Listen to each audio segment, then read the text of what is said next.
Hey everyone, this is Penang. How you doing? I hope you're doing well. I've been sick for a week, but now I'm back again to make more videos for you. And today I want to talk to you about the most powerful move of them all, passing. It is the move that seems like not moving at all, but indeed you are doing something and you are moving. So most people don't realize, I'm included in those most people, that everything you do in duelyst has both associated with it an advantage and a disadvantage. In duelyst, you try to gain as much advantage as possible, but then at the same time you try to lower the losses you do with your actions. Everything you do, comes with both the advantage and a more or less hidden disadvantage. So I want to tell you what those disadvantages are, first of all, how you can avoid them or minimize them, and why sometimes it is a good idea to not do something that might seem advantageous. So everything in duelyst every turn basically can be broken down into three actions. First of all is moving, second one is playing a card, and third of all is attacking, right? That's more or less everything you do in a turn. Let's start with moving. When moving anything, either your general or your minions, you try to gain a better board position. You try to either reach the enemy's general and minions so you can hit them in their face, or bring yourself into a position where you can use something, either walking on a mana orb or maybe activating backstab or zeal or something like that. But at the same time, when you're moving away from your spot, you lose that spot. That spot might be advantageous in the turns to come. At the start of the game, most of the time it's a good idea to move things. But once you've conquered the center of the board and have no reasons to move, like running out of the wave of blast, or I don't know, maybe fleeing from an enemy, sometimes it might not be a good idea to move, because you make yourself vulnerable to other things that you could have avoided. I've had games where I moved toward the enemy general, not thinking anything, then next turn, bam, Mask of Shadow plus Silhouette Tracer, and he hit me to my back because I moved in range of that combo. I wasn't thinking about it, and I regretted moving. Sometimes it's positive. It's more positive to just stay where you are when you already have a good positioning. Also, you might be breaking your formation and make yourself vulnerable, for example, to Star's Fury. So yeah, just consider, if you move away, do you gain more advantage than you lose other advantages? That's the thing about moving. Next, let's come to a more complicated matter, playing a card. Since in duelyst you gain 2 cards at the end of the turn, most of the time it's a good idea to play 2 cards per turn so you can draw your cards back. But that's not true anymore if you have little cards in hand. So if you have only 1 or maybe 2 cards in hand, and if you play them all, you only have 2 cards next turn. And next turn you might draw 2 great cards that you can't play at the same turn, but want to keep anyway.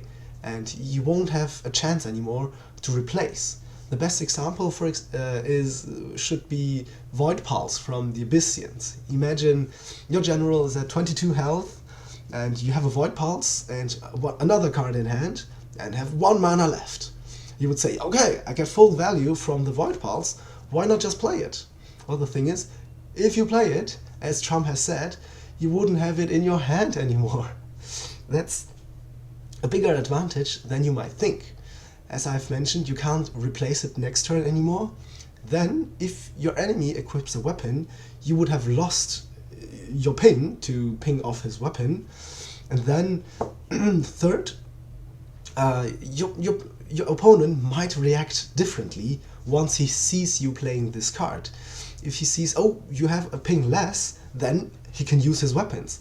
If you've your ping in your hand and not shown it, he might be equipping a weapon because he's thinking, yeah, I'm gonna risk it, maybe I don't have it, and you can play it next turn to get rid of his weapon. That's just one example. It's more or less true for every card in this game. Sometimes it might be better to just keep it in your hand to be a threat for later, because the potential of doing something might even be stronger than doing this thing actually. Okay, and then let's come to the third point, which is attacking. Attacking anything, of course, will will result in a counterattack, unless the enemy minion has 0 health, which then would be a free-for-all. In that case, just go for it if the enemy has 0 attack. But other than that, if the enemy has possibilities to counterattack, you have to consider, is it worth doing this attack and losing then 1, 2, 3 or maybe even more health on your minion? It's possible that your minion would die next turn to the enemy's general, because the enemy's general always have 2 attack, right? And then the board might change because you've lost that minion. And that's, I think, the most difficult thing to generalize. You don't know. The situation is always different, your hand is always different, and you can't just say, yeah, in this and this situation you always trade, in this and this you never trade. That's impossible to tell. What you have to keep in mind is, if I attack with that, am I closer to finishing the game? For example, if you attack and you can threaten lethal next turn, that attack is a very great idea. If you attack with your only minion and that minion would die next turn to the general, it's less of a good idea. For example, at the start of the turn you have a 2-3, the enemy has a 2-3 and you attack with your 2-3, the general kills it. Well, then suddenly the enemy has the board, he can play some provokes, he can play anything he wants. That, for example, would not be a good idea, that attack.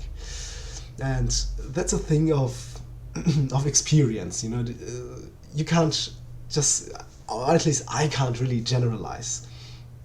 And if you have any questions left, just write down in the comments or ask me in game. My in-game name is Banang.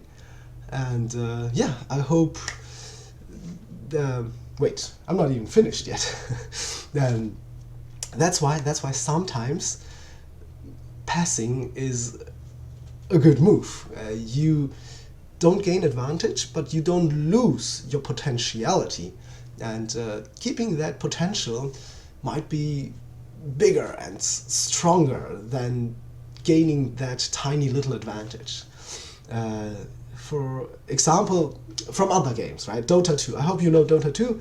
There is this big ultimate from one of the characters, the Enigma. It's a black hole, it's a huge spell, it does so much. And sometimes players decide, or the pro players actively decide not to use it, although they could. Just because by keeping that spell off cooldown, they can threaten it again sometime later. That's the same thing here. Just by choosing not to do something, you threaten the possibility to do it later, and you might even gain more by this action 1 or 2 turns later. So that's why don't always go attack or play the card or move your general without any plans. And yeah, try to pass one turn or another if you're not sure if your advantage that you gain is big enough, and just see what the results are. Maybe it was wrong to pass, maybe it will win you the game, and in any case you will gain more experience and become better at this game. So I hope this video helped you. If you like it, click on the like button, click on the subscribe, check on my Twitch account, and see you guys next time. Bye bye.